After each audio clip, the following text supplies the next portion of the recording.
For today's video guys, magdi-deliver naman po tayo ng pang-exercise. Ayan. So tara po, samahan niyo ako.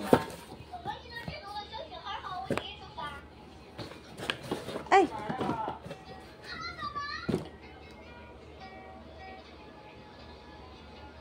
At dahil dumating na rin po ang mga t-shirt na order sa akin, tsaka yung mga jogging pants, ayan, isama na rin natin to sa pag-deliver doon sa post office.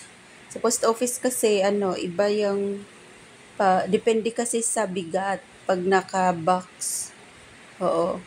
Ito po yun, inisa-isa ko rin para makita nyo, baka gusto nyo po.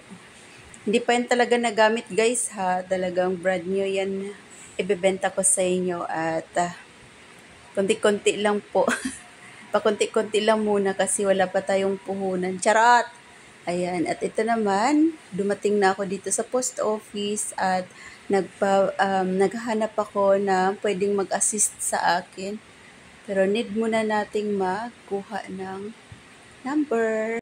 Ayun, pagkatapos kong paipadala lahat ng parcel, umuwi na rin ako agad sa bahay dahil baka hanapin ako ni Lolo Bells. Pag lalabas kasi ako, hindi rin pwedeng super tagal ako sa labas. Kaya, ayan, thank you so much guys sa inyong panunood at sa suporta lagi sa aking mga video. Ingat-ingat po ang lahat and God bless.